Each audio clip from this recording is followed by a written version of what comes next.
Well, welcome to the Valley Hoops Insider podcast, part of the Valley Hoops Insider website. Harry Schroeder with you. The good-looking young man there on the other side of the screen is Jaquan Johnson.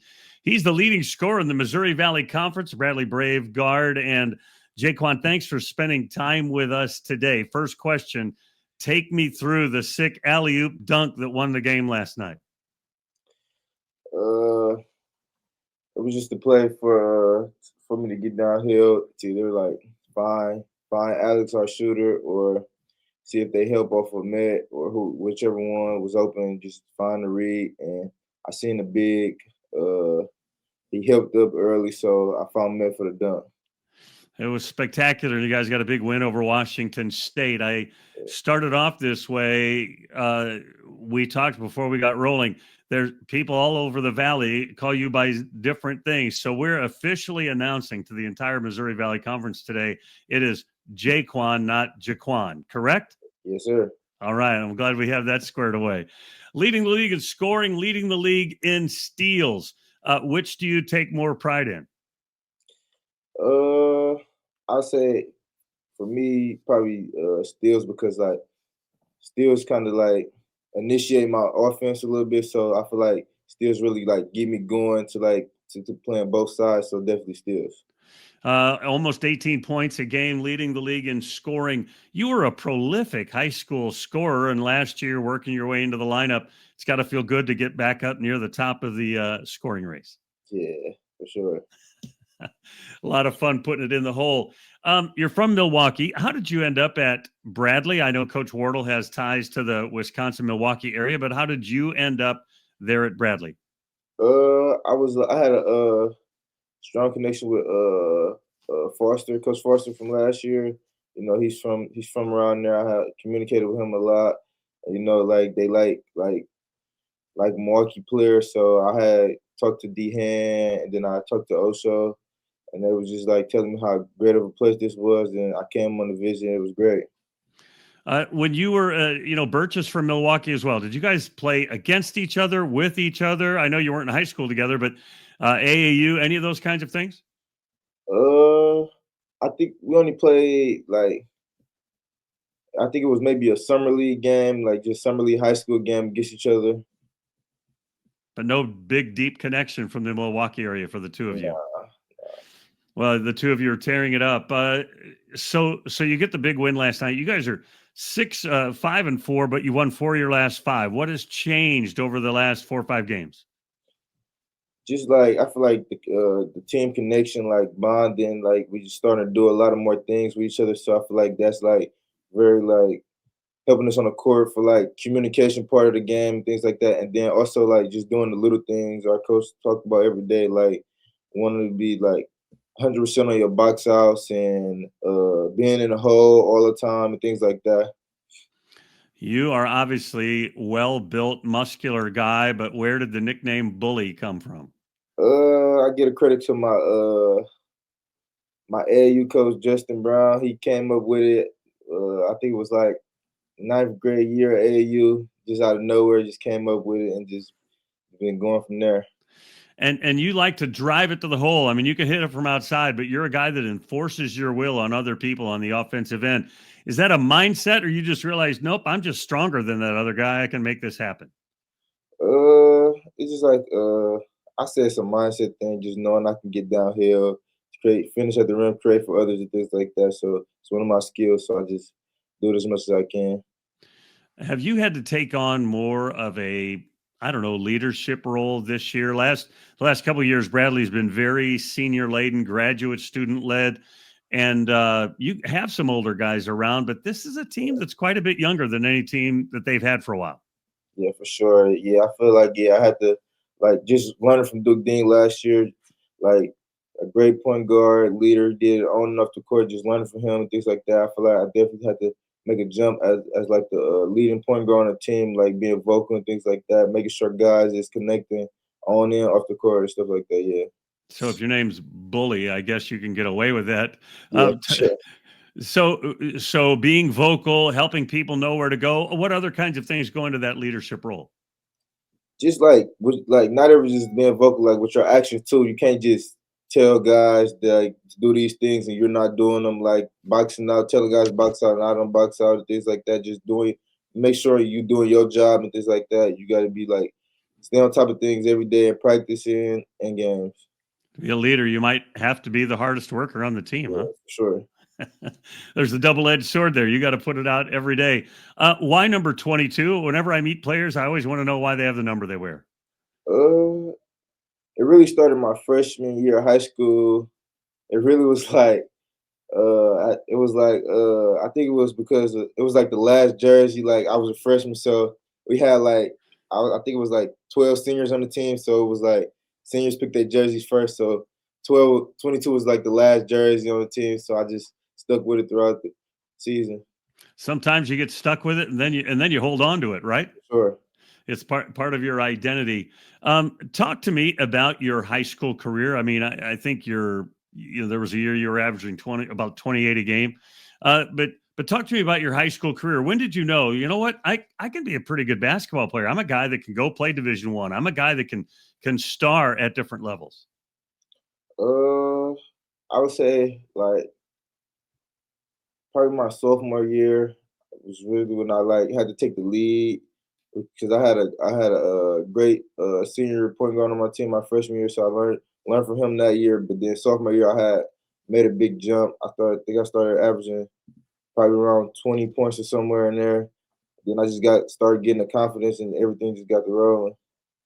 Tell me about Coach Wardle. Tell me what kinds of things make him the outstanding coach that he is.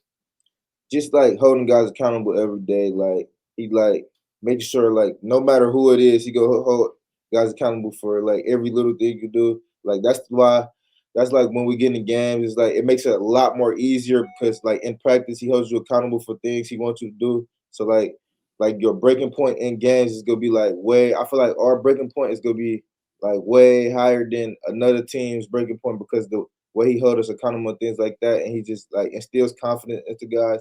Yeah, He's a guy that I've been around the league 20 plus years. He's a guy that his teams get better and they get sure. stronger all year long. Yeah, That's part of that accountability. I know there have been times when he's like, "No, we're going to hit the weights in the middle of the season. We're yeah, staying after it." There's a toughness factor at Bradley that's different than most teams. yeah, for sure. He's a very like understandable, like understanding coach. Like he's if you go in and talk to him, like he willing to do whatever it takes to win. So like he will adjust, he will change things up for you. Like whatever it takes for us to win. Like I can go up to him right now and be like, Coach, I think we should do this on defense. And he would like actually look at it, test it out and things like that. So like he a very great coach. Guys that we haven't seen a lot yet, if I haven't seen Bradley this year, Alex and AJ, can you describe their games to us? They're newer guys to your team. AJ just like he's a dog. I mean, on the offense and defensive end, I mean, he's been like this is one of his best shooting careers he's had, like seasons he has. So I'm glad he does that for us. And then he's a great offense and defensive rebound. He can guard the ball well. And then he's like a mismatch. Like you can't put a taller guy on him, he could blow by him, or you can't put a smaller guy on him, he could post him up. And then we got Alex, he's a great shooter. He's working on like he's been getting downhill, creating on his own. He's been working on that a lot. And then on the defensive end, he's been getting a lot better. So I'm glad about that. You said you learned a lot of things watching and playing with Duke Dean. What Sure. kind of lessons did you learn from Duke? Just like the reads, like he's like coming off the screens, like how he comes off the screens, looking for a shot. Then if a shot's not there, like what's the next read? Is it the pocket pass or is it the skip and things like that? And then like like I said, he was like one of the best, like coming into like because like high school is like totally different from college and things like that. So like coming in and watching how he leads the team and things like that, I feel like that was one of the like best things I learned from him. You and Birch in the backcourt, the Milwaukee guys. Talk about the chemistry between the two of you. I mean, yeah, I feel like the chemistry is very strong. I mean, we live together, so we see each other like 24/7. So that's my guy. Spend a lot of time with him. I feel like when both of us is going, it's just like it's a good team. I was in the off season. There's a lot of talk about what players might emerge and different things, and a lot of people were talking about you, and certainly that has happened. But I've been kind of beating the Birch drum since the summer. I think he's a guy that can be one of those dominant kinds of players. Do you agree? Yeah. And tell me what makes his game so special. Uh, I definitely agree with that. I mean, he's like one of the most explosive guys. I mean, he got a very quick step. Then he can finish at the rim very well. Then he got a high IQ, high feel for the game, so he can. And then he also has like a jump shot. Like he can get to his dribble, pull up. He can catch and shoot. He can do a step back. It's like you got to pick and choose how you want to guard him. So yeah, He can burn you one way, or he can burn you the other way, yeah, right? sure. What you just have been around 1 year, just over a year, but what is your favorite Missouri Valley Conference arena to play in that isn't in Peoria? Uh, I like. I'm gonna say Belmont. I like Belmont Gym a lot. Tell me about it. Why did you like it? It's just, I mean, it's not like super big, but like I feel like it had more to do with like the lighting of it. I feel like the atmosphere in there was like it was kind of nice. So yeah, And do you, as a young guy, feel that rivalry tension between the Braves and Illinois State? for sure, for sure. Like just the preparation and then things like we have videos and things about that. You know, the guys was telling me about it all about last year, and then the fans. We talk about it with the fans and things like that for sure. Yeah, the I-74, the War on 74. It's a special event. I've been at it before myself. To be successful, the Bradley Braves have to do what? Uh, I feel like to be successful, we got to be like a lot more consistent with the details and things like that. Just putting in the extra work, like competing on the defensive end, rebounding, doing all the little things that guys don't want to do.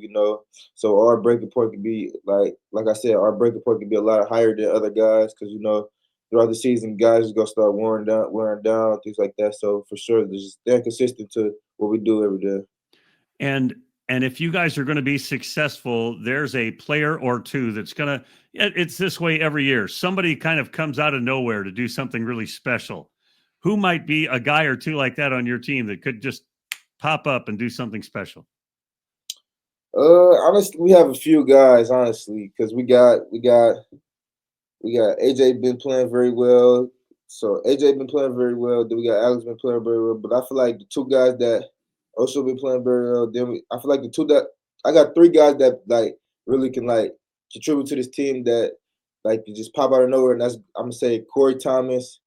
He's a phenomenal player. I feel like Montana Wheeler. He's coming to his own. So for sure, Montana. And then we got Timothy. I feel like them three players like if them three players going with the other few players that we have, it's like we're gonna be a hard team to beat.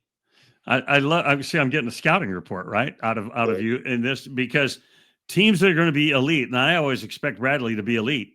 They're going to have those guys that pop up, those guys that maybe 6, 7, 8, 9 in the rotation. Every once in a while, you're going to have a special night for one of those guys or a couple of them, and that's what puts a team over the top.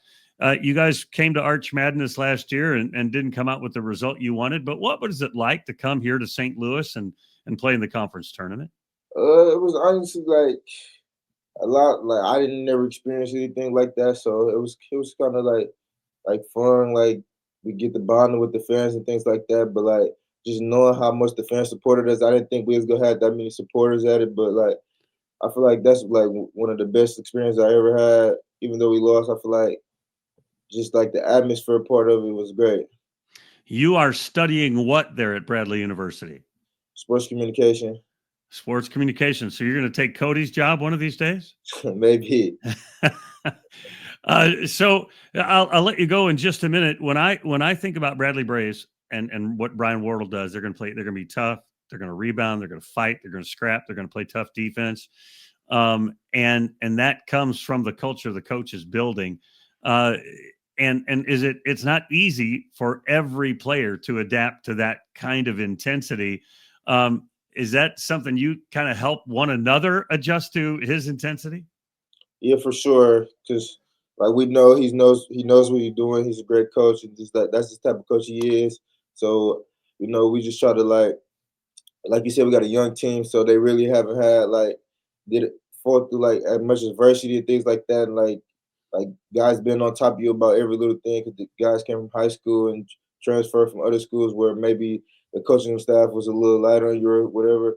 But I feel like definitely like we got to be player led to tell him like he does this because like he wants the best for you. So yeah.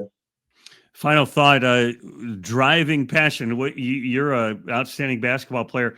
Uh, who are the biggest maybe influences in your basketball life, and or just who you are as a person?